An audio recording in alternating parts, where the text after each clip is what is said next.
Hello, Taurus, Sun, Moon Rising, and Venus Signs. Kamusta kayo? Sana po ay nasa mabuti kayong kalagayan.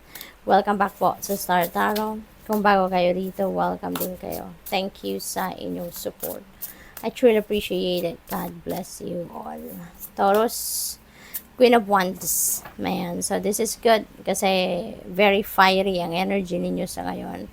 Punong-puno kayo ngayon ng inspiration, focused kayo, determined kayo, no? So, eye on the prize kayo sa ngayon. Kung anong gusto ninyong gawin, you're going for it, no? Talagang walang patumpik-tumpik pa. You're going to focus on that.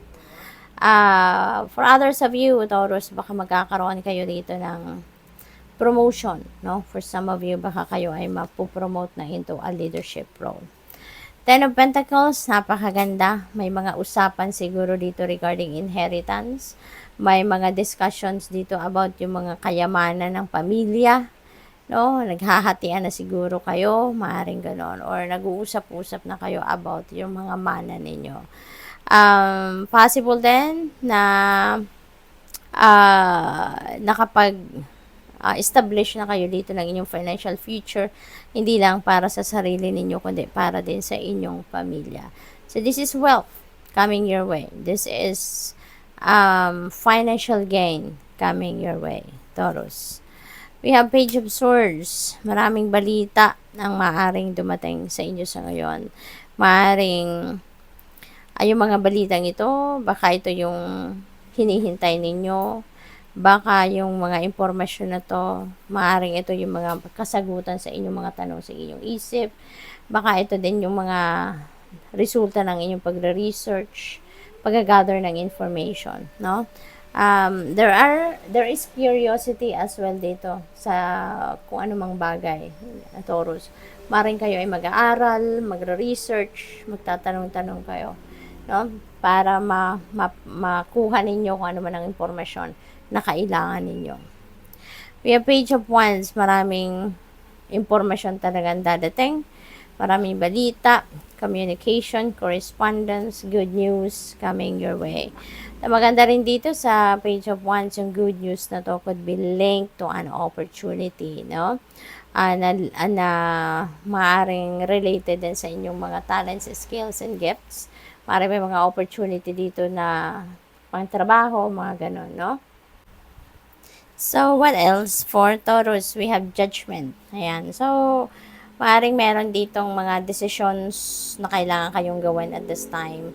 At maaaring meron kayong mga kailangan pag-isipan sa ngayon. Maybe you need to do some kind of introspection and reflection so that you'd be able to be enlightened kung ano ang nararapat ninyong gawin. What's gonna be the next move, no? Para masolusyonan ng problema or para ma-address kung ano man ang desisyon, no?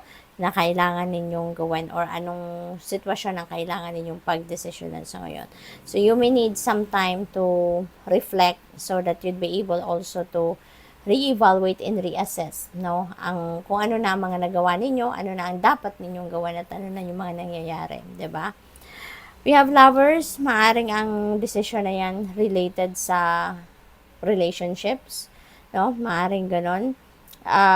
Probably din ang iba sa inyo dito merong kasalang magaganap. Baka magpapakasal kayo, or baka meron kayong attendang kasal, or baka meron ditong engagement na magaganap, or maybe you are fixing your relationship, no?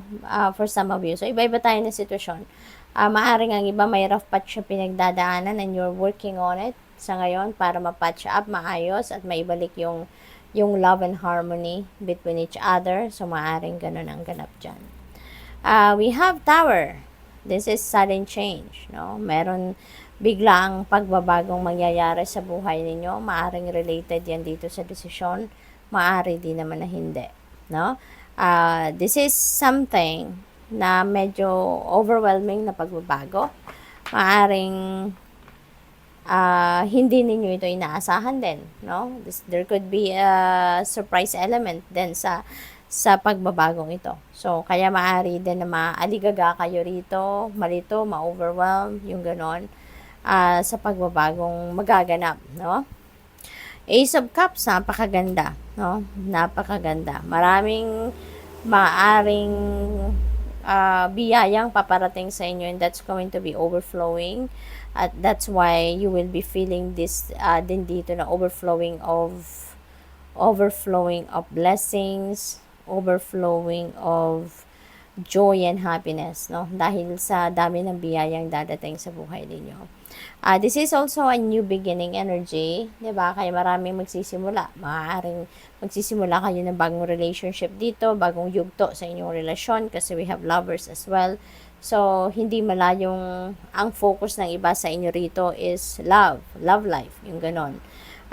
There could be any kind also of new beginnings. Depende sa inyong sitwasyon. Maaring beginning yan ng personal changes, maaring beginning yan ng bagong relationship na pangkaibigan, no? So, depende sa inyong sitwasyon. But definitely, merong mga sisimulan kayo bagong chapter sa buhay ninyo dito na maghahatid ng iba yung saya sa inyo. Maghahatid ng joy and happiness na overflowing, no? Yung ganon. So, good luck.